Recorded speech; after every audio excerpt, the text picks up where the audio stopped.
오늘 시간에는 제가 요나입니다 라는 제목으로 말씀을 전하도록 하겠습니다. 오늘 본문의 요나는 지금 화가 극도로 나 있습니다. 혹시 오늘 본문 바로 앞에 상황이 무엇인지 기억이 나십니까? 하나님께서 악한 니느웨 사람들을 사랑하시니까, 그리고 돌이키게 되는 그 모습을 요나가 봄으로써 요나가 어떻게 반응하고 있습니까? 지난번 살펴본 4장 3절의 말씀을 보면 하나님께 내 생명을 거두어 달라고 말하면서 하나님께 분노하고 있습니다. 그러자 하나님께서 어떻게 말씀하셨습니까? 그런 요나에게 화를 내시고 다그치시는 것보다도 네가 성내는 것이 옳으냐 라면서 안타까운 마음으로 요나의 마음을 두드리셨습니다. 네가 성내는 것이 옳으냐라고 말씀하신 그 질문의 의도가 무엇이었습니까? 내가 너를 아무 조건 없이 사랑한 것처럼 니느웨 사람들을 사랑하고 있는데 왜 너는 지금 화가 나 있니? 라고 다시 재차 물어보시는 것이었습니다. 그러면서 하나님께서 요나에게 베풀어 주신 그 은혜와 사랑을 다시 한번 일깨워 주셨습니다. 그러나 요나는 그 하나님의 그 사랑에 반응하고 있지 않습니다. 요나는 여전히 지금 화가 나 있습니다. 그 하나님의 마음을 알려는 마음도 없습니다. 그리고 요나는 그 분에 못 이겨서 지금 어디로 향하고 있습니까? 오늘 본문 5절에 보면은 요나는 지금 성읍으로 나갔습니다. 그 성읍 동쪽에 앉아서 자기를 위해 초막을 짓고 그 니느웨 성읍에 무슨 일이 일어나는가 보려고 지금 초막 그늘 아래 앉아 있습니다.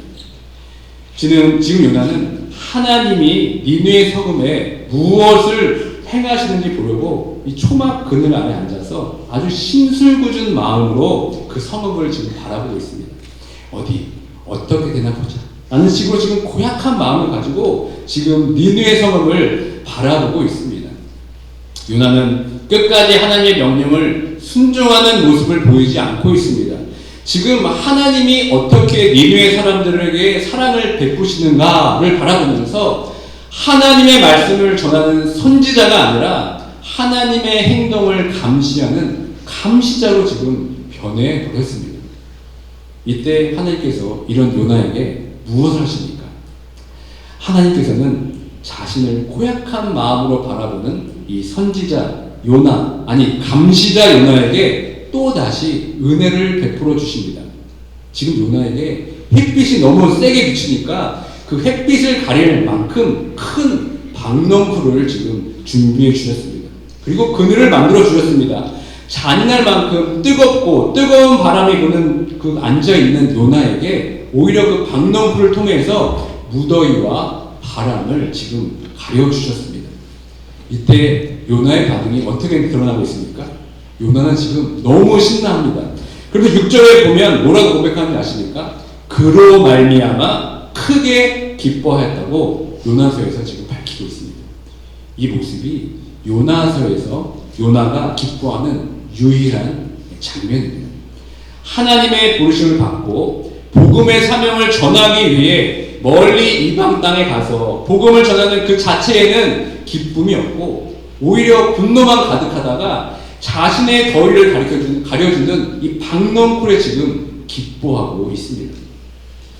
하나님의 그 니느웨에 대한 사랑에 대해서는 분노하면서 자신을 위해 준비한 박넝쿨에 지금 기뻐하고 있습니다.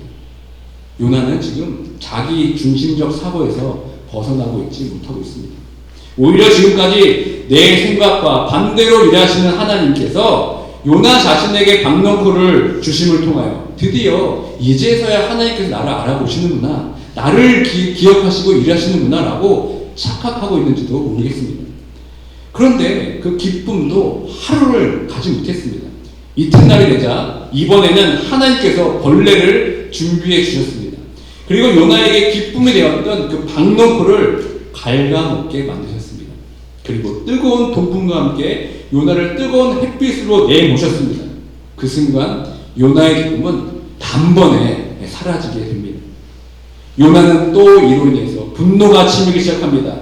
우리 다 함께 8절의 말씀을 읽도록 하겠습니다. 시작! 해가 뜰 때 하나님이 뜨거운 동풍을 예비하셨고 해는 요나의 머리에 조임해 요나가 혼미하여 스스로 죽기를 구하여 이르되 사는 것보다 죽는 것이 내게 나으니이다 하니라. 요나가 지금 어떤 고백을 하고 있습니까? 자신을 보호하고 편안하게 만들어졌던 박넝쿨이 사라지자 사는 것보다 죽는 것이 내게 나으니라, 이런 지금 막말을 하고 있습니다. 여러분, 사는 것보다 죽는 것이 내게 낫겠다고 하는 고백을 들으면 누가 생각이 나십니까? 로뎀나무 아래에서 죽기를 원하던 선지자 엘리야가 생각이 나지 않으십니까? 열왕기상 18장에 보면 엘리야 선지자의 엄청난 활약이 기록되어 있습니다. 갈멜산에서 450명의 바알 선지자들과 대결해서 여호와 하나님의 이름으로 승리한 그 기록된 장면이 고스란히 담겨져 있습니다. 그리고 기손 시내에서 바알 선지자들을 다 엘리야 선지자가 죽였습니다. 이렇게 승승장구하던 엘리야가 자신을 죽이겠다고 맹세했던 이세벨의 말을 전해 듣고 두려움에 도망치기 시작합니다. 그리고 로뎀나무 아래에서 오늘 본문의 요나처럼 이렇게 고백합니다. 여호와여, 넉넉하오니 지금 내 생명을 거두어 주옵소서. 요나와 엘리야 모두 지금 비슷한 고백을 하고 있습니다. 그러나 여러분, 다른 점이 있습니다. 엘리야는 최선을 다해서 자신의 목숨까지 내놓고 사역을 했습니다. 그리고 엘리야는 하나님께 원망하기보다는 자신의 영적 침체로 인한 자기 연민의 고백이었습니다. 그런데 여러분, 요나는 어떻습니까? 요나는 자신의 목숨은커녕 오히려 요나 자신의 뜻대로 일이 되어지지 않자 하나님께 분노하고 하나님을 원망하고 있습니다. 그리고 그것도 한 번이 아닙니다. 오늘 읽은 요나서 본문 4장에서만 요나가 성내다 노하다라는 표현이 6번이나 등장하고 있습니다. 요나는 계속해서 자신은 옳고 하나님은 틀리다고 항변하고 있습니다. 요나는 지금 넘지 말아야 할 선을 계속해서 넘고 있습니다. 하나님의 부르심을 받은 선지자가 하나님께 순종하지 않고 오히려 하나님이 어떻게 일하시는가 보자 라는 마음으로 하나님을 오히려 감시하고 판단하고 있으니 말입니다. 그리고 오늘 본문 9절에 보면 하나님께서 요나야, 네가 성내는 것이 옳으냐 재차 물어보시니까 어떻게 대답합니까? 내가 성내어 죽기까지 할지라도 옳으니이다. 그러니까 다시 말해서 내 분노가 죽기까지 선합니다 라면서 요나는 최고의 분노를 하나님께 지금 보여주고 있습니다. 이때 하나님께서 10절과 11절에 요나에게 이렇게 말씀하십니다. 다 함께 10절과 11절 읽겠습니다. 여호와께서 이르시되 네가 수고도 아니하였고 재배도 아니하였고 하룻밤에 났다가 하룻밤에 말라버린 이 박농토를 아꼈거든 하물며 이 큰 성읍 니느웨에는 좌우를 분별하지 못하는 자가 12만여 명이요 가축도 많으니 내가 어찌 아끼지 아니하겠느냐 하시니라. 여기서 요나와 하나님이 아끼고 사랑하는 대상이 극명하게 대조돼서 드러나고 있습니다. 요나는 고작 박넝쿨 하나에 일희일비하고 있습니다. 그러나 하나님은 이 하찮은 박넝쿨이 아니라 12만 명이나 되는 니느웨 사람들의 마음을 쪽 쏟고 계시는 겁니다. 요나는 자기가 수고도 하지 않은 박넝쿨에 슬퍼하고 있고 하나님께서는 니느웨 사람들 때문에 슬퍼하고 계십니다. 요나는 지금 박넝쿨에 애착하고 있습니다. 그러나 하나님은 하나님을 모르고 죽어가고 있는 니느웨 사람들에게 애착하고 계십니다. 그렇다면 우리들은 어떻습니까? 우리에게는 요나 같은 마음이 없으십니까? 내가 박넝쿨처럼 애착하는 것이 무엇이 있습니까? 그것이 위협받고 손상되면 요나처럼 하나님께 분노하고 화를 내는 것이 무엇입니까? 혹시 나의 건강이 내가 애착하고 있는 박넝쿨은 아닙니까? 아니면 나의 자녀들이 내가 애착하고 있는 박넝쿨이 아닙니까? 아니면 나의 이 비즈니스가 내가 애착하고 있는 박넝쿨이 아닙니까? 아니면 내가 섬기고 있는 이 한인제일장로교회가 내가 애착하고 있는 박넝쿨은 아닙니까? 여기서 우리가 놓치지 말아야 할 것이 하나 있습니다. 그것은 요나가 애착하는 그 박넝쿨을 누가 주셨습니까? 하나님께서 주셨습니다. 그런데 요나는 지금 착각하고 있습니다. 하나님께서 주신 그 박너풀도 자신의 것인 줄 알고 지금 착각하고 있습니다. 여러분들이 요나처럼 애착하고 있는 그 박너풀 한번 잘 생각해 보시길 바랍니다. 여러분의 것이 아닙니다. 다 하나님께서 주셨습니다. 여러분이 가지고 있는 재능, 건강, 자녀, 비즈니스, 또 교회, 그리고 내가 처한 모든 삶의 정황들이 다 하나님께서 허락해 주신 것입니다. 그런데 어느 순간 그것이 다 내 것인 줄 알고 착각합니다. 내게 주신 그 박넘풀을 하나님의 그 은혜였음을 잊어버리고 오히려 그것이 위협받고 그것이 잘 되지 않으니까 오히려 하나님께 분노하고 하나님께 따지는 요나의 같은 모습이 이 나에게도 있지는 않은지 이 시간 한번 돌아보길 원합니다. 사실 하나님은 무엇인가를 애착하시는 분이 아닙니다. 그럴 필요가 없는 분입니다. 하나님은 필요한 것이 없으신 분입니다. 그런데 오늘 요나서에서는 하나님께서 죄 많고 하찮고 연약한 우리 인간들을 지금 애착하고 계십니다. 그 하나님의 애착에 대해서 팀 켈러 목사님께서는 이렇게 말했습니다. 하나님이 자발적으로 그분의 마음을 우리에게 붙들어 매신다. 정말 하나님께서 자발적으로 하나님의 마음을 우리에게 붙들어 매신다는 사실 여러분 믿으십니까? 하나님께서는 우리를 사랑하시기로 작정하신 분이십니다. 비록 우리가 하나님을 떠날지라도 하나님의 마음을 우리에게 붙들어 매셨습니다. 이를 가슴 절절하게 표현한 말씀이 호세아서 11장 8절의 말씀입니다. 다 함께 읽도록 하겠습니다. 에브라임이여 내가 어찌 너를 놓겠느냐 이스라엘이여 내가 어찌 너를 버리겠느냐 내 마음이 내 속에서 돌이키어 나의 긍휼이 온전히 불붙듯 하도다. 하나님께서는 우리를 향한 사랑과 긍휼로 몸살을 앓는 분입니다. 우리가 애착하는 것에 대해 우리가 그렇게 안절부절하는 것 이상으로 하나님께서는 우리를 향한 그 절절한 사랑에 매여서 마음 아파하시는 분이 바로 우리의 하나님이십니다. 그런데 우리는 이러한 하나님의 자비와 긍휼을 자주 잊고 사는 것 같습니다. 그 하나님의 사랑과 은혜가 우리에게 그저 상투적으로 들릴 뿐입니다. 사실 하나님의 은혜라는 말이 더 이상 우리 가슴을 그렇게 울리지 않습니다. 늘 우리는 결론을 하나님의 은혜입니다 라고 말하곤 하지만 그 하나님의 은혜에 대한 울림과 떨림이 사라진 것만 같습니다. 오히려 그 하나님의 사랑과 자비를 말하기보다 요나처럼 하나님께 항변하고 분노하고 불만만 터뜨리고 있지는 않습니까? 왜 내 안에 이 하나님의 은혜는 사라지고 오히려 불만과 분노만 가득해지고 있을까요? 그것은 우리가 하나님의 은혜를 여전히 잘 모르고 있기 때문입니다. 하나님의 은혜의 특징은 우리가 생각하는 어떤 공평성에 잣대를 두고 있지 않습니다. 어떤 자격이 있기 때문에 우리가 은혜를 받는 것이 아닙니다. 그저 그 은혜는 우리를 향한 그 하나님의 주도적이면서 과분한 사랑일 뿐입니다. 그 하나님의 은혜에 그저 나는 죄인입니다 라고 고백할 수밖에 없는 것이 바로 하나님의 은혜에 대한 우리의 올바른 반응입니다. 그런데 언제부터인가 우리의 목이 꼿꼿해져 있습니다. 점점 하나님의 생각을 뛰어넘어려고 합니다. 하나님의 말씀에 순종하기보다는 불순종으로 항변하기 시작합니다. 내가 사랑하고 있는 박넝쿨에 벌레가 먹고 그것이 상하면 언제든지 그 원망과 불평을 하나님께 쏟아냅니다. 내가 애착하고 있는 것들을 하나님께서 건드리기만 하면 그것을 못 참아하면서 요나처럼 목 놓아 소리치고 항변합니다. 내가 고수하고 있는 삶의 방식을 절대로 포기하지 않고 그 방식을 조금만 바꿔보라고 한다면 나 못합니다 라면서 분노하며 눈을 흘리는 것이 바로 우리들의 모습은 아닙니다. 언제부터인가 내가 하나님보다 앞서 있습니다.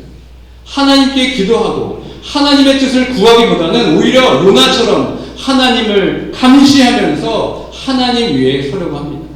하나님의 사랑과 은혜가 아닌 나의 편협한 생각과 이기적인 방법으로 하나님을 우리 생각 안에 가둬둡니다. 그러면서 늘 하나님의 은혜이지요 라고 말하는 어리석은 모습이 바로 우리들의 모습이 아닌지 돌아보기 원합니다. 이러다 보면 하나님의 은혜보다 내가 드러나게 되어 있습니다. 하나님의 은혜보다 나의 공로의식이 앞섭니다. 자기가 이제 하나님의 은혜를 앞서기 시작합니다. 예를 들면 교회에서 헌신하고 봉사할 때 그 처음 마음을 한번 여러분 생각해 보시기 바랍니다. 우리가 교회를 섬길 때 처음의 마음은 그 하나님의 은혜에 감사하는 마음으로 시작을 합니다. 그 하나님의 은혜가 우리의 섬김을 주도하기 시작합니다. 그런데 시간이 지나면 지날수록 어떡합니까? 그 은혜가 점점 사라지면서 나의 공로가 드러나기 시작합니다. 그러면서 전에는 드러나지 않았던 나의 숨겨졌던 그 자기의가 드러나기 시작합니다. 그러면서 남을 정죄하기 시작합니다. 판단하기 시작합니다. 나는 하는데 왜 너는 안 하니? 이 울림이 마음속에서 계속 매아리치기 시작합니다. 이 정도의 마음이 우리 울림 가운데 있다면 우리는 요나와 똑같이 위험한 지경에 이른 것입니다. 은혜의 원리가 아닌 이 공로의 원리가 앞서기 시작하면 우리는 늘 불만과 불평이 터져 나오기 마련입니다. 신약에 보면 이런 대표적인 사람들이 누가 있습니까? 이 탕자의 형이 그랬습니다. 이 바리새인과 서기관들이 그랬습니다. 이른 새벽에 먼저 온 포도원 품꾼들이 그랬습니다. 이들은 이미 하나님의 은혜를 받은 수혜자들입니다. 이미 하나님의 은혜를 완벽하게 충분히 누린 자들이었습니다. 그런데 그런 은혜를 잊은 채 하나님께서 다른 사람에게 베푸는 사랑과 은혜에 대해서는 배아파하는 이기적인 사람들의 모습이 바로 이들의 모습이었습니다. 혹시 이런 모습들 가운데 우리의 모습이 비춰지고 있지는 않습니까?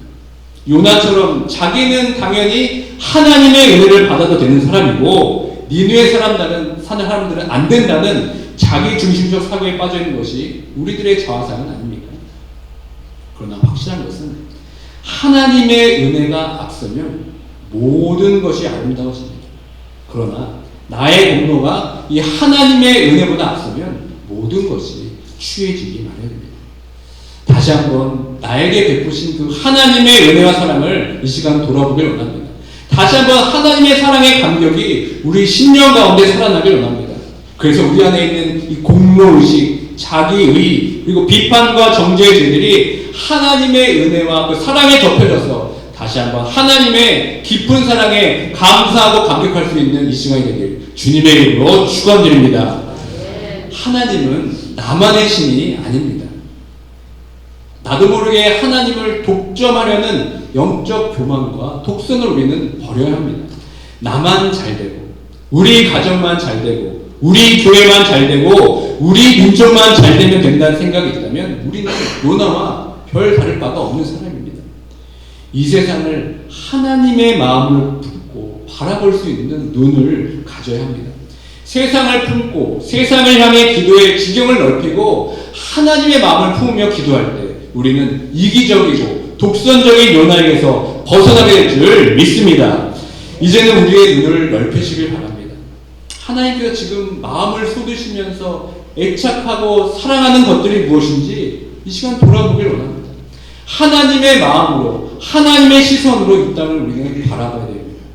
하나님께서는 어느 한 사람도 멸망하지 않기를 바라십니다. 모든 사람이 구원을 얻는 것이 바로 하나님의 뜻입니다. 그 하나님의 은혜와 사랑과 자비는 이스라엘을 넘어서서 이방인 우리에게까지 넘쳐 흘렸습니다. 우리야말로 그 은혜의 가장 큰 수혜자들입니다.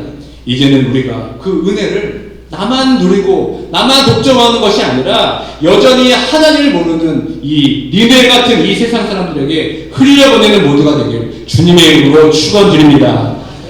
그러면서 요나서의 결론은 이렇게 끝이 납니다. 내가 어찌 아끼지 아니하리까. 이처럼 요나서는 완전히 끝맺음을 맺지 않고 이렇게 열린 결말로 우리에게 보여주고 있습니다. 요나는 이 하나님의 탄식이 섞인 이 질문에 어떤 대답을 했습니까? 성경에는 요나는 어떤 대답을 하지 않고 끝이 나는 것으로 결말을 내립니다. 우리는 요나가 어떤 대답을 했는지 정확히 알 수가 없습니다. 그러나 이미 요나는 않았을 것입니다. 요나는 아마도 하나님이 원하시는 답을 내고 그러한 삶을 살았을 것입니다. 그렇기 때문에 저는 이 요나서가 성경에 이렇게 기록되어서요 우리에게 읽혀지고 있다고 믿습니다. 요나서는 요나의 간증책입니다. 선지자임에도 불구하고 하나님의 은혜를 거부하다가 결국에는 그 하나님의 은혜에 무릎을 꿇고 자신의 부족함과 연약함을 숨기지 않고 고스란히 드러낸 요나의 자서전이기도 합니다. 성경에 요나서가 있다는 것은 우리에게 참 많은 위로가 됩니다. 왜냐하면 요나의 불순종, 요나의 나태함, 요나의 영적 교만과 독선, 요나의 잘못된 자의식, 요나의 영적인 침체, 그리고 요나의 분노와 항변으로 가득 찬 요나가 바로 우리들의 모습이기 때문에 그렇습니다. 요나서를 읽을 때 요나를 삼킨 큰 물고기만 기억하고 요나의 이런 심술궂은 모습을 보면서 하나의 재미있는 흥미로운 에피소드처럼 읽었다면 우리는 요나서를 다시 읽어야 합니다. 이 요나서를 읽을 때 정상적인 반응은 내 마음이 불편해져야 합니다. 왜냐하면 이 요나의 모습 속에 나도 모르게 숨겨져 있는 나의 모습이 숨겨져 있기 때문에 그렇습니다. 그러므로 요나서에서 보이는 모습에서 나의 모습을 대면하게 될 때 우리는 괴롭고 불편할 수밖에 없는 것입니다. 하나님께서 요나에게 탄식하며 말씀하신 내가 어찌 아끼지 아니하겠는가, 이 질문에 이제는 우리가 대답을 해야 할 차례입니다. 하나님께 요나에게 질문한 이 질문을 우리가 진실하게 그 진심을 담아 읽게 되면은 요나는 사라지고 나가 그 질문 앞에 서게 됩니다. 이제는 우리가 대답해야 합니다. 이 하나님의 탄식에 우리들 자신만의 답을 내도록 요나서는 우리를 지금 초대하고 있습니다. 내가 어찌 아끼지 아니하겠는가? 이 하나님의 탄식 섞인 질문 앞에 우리는 어떤 대답을 해야 할까요? 하나님, 제가 요나였습니다. 제가 받은 그 하나님의 은혜는 망각하고 다른 사람들에게 베푸시는 그 은혜의 마음이 저는 불편했습니다. 하나님의 사랑을 독차지하고 나만 누리려고 했던 영적인 독선이 제가 마음 가운데 가득했습니다. 하나님의 구원 사역에 즐거워하지 못하고 다른 사람을 사랑하는 그 하나님의 사랑과 은혜가 오히려 낭비되는 것처럼 느꼈습니다. 저는 속 좁은 인간이었습니다. 저는 여전히 하나님의 은혜를 모르고 있습니다. 이런 나를 불쌍히 여겨 주시옵소서. 이것이 요나가 미처 하지 못한 우리의 대답이 되어야지 않겠습니까? 이제 요나서를 마치려고 합니다. 요나를 통해서 다시 한번 나의 내면을 또 나의 삶을 돌아보길 원합니다. 영적인 교만과 아집, 그리고 하나님의 은혜를 나만 누리고 흘려보내려고 하지 않았던 영적 이기주의의 나의 모습을 버리고 멈추지 않는 그 하나님의 사랑과 그 한량없는 은혜를 우리 삶을 통해서 우리의 이웃들과 온 열방으로 흘려보낼 수 있는 귀한 삶으로 거듭나는 모두가 되길 주님의 이름으로 축원드립니다. 아멘. 이 시간 오늘 말씀을 기억하면서 찬양하며 나아가기 원합니다. 제가 요나였습니다 라고 고백하면서 이 찬양을 성령께서 우리에게 회개하고 돌이킬 수 있는 마음을 허락해 주시고 있습니다.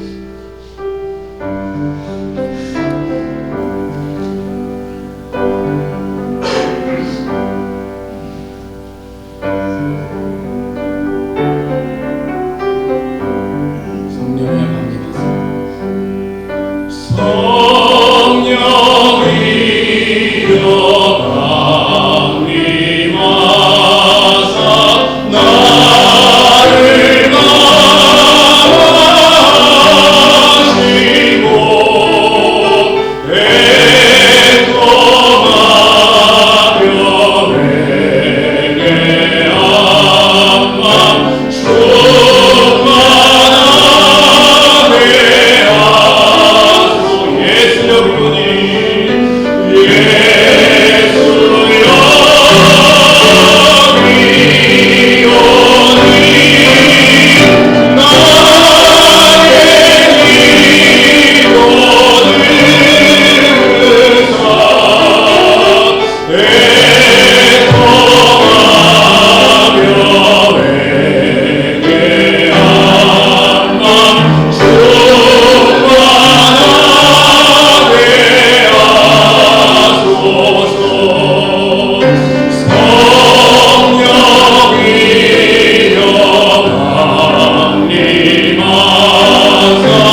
하나님의 은혜를 여전히 모른 채 그 은혜를 독점하고 나누지 않으려는 영적인 기지에 빠진 나를 돌아봅니다. 나를 통해 하나님의 은혜를 흘려보내는 것이 전도이고 선교이며 복음을 전하는 삶을 우리가 잊고 살았습니다.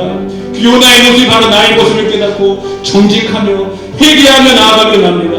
그래서 하나님의 마음을 품고 하나님의 시선으로 이 땅에서 여전히 죄 가운데 헤매는 자들을 불쌍히 여기게 하여 주시고 조건 없는 하나님의 사랑, 무한한 하나님의 은혜를 우리 삶으로 드러내기로 결단하는 시간 될 수 있도록 다 함께 기도하며 나아가도록 하겠습니다. 하나님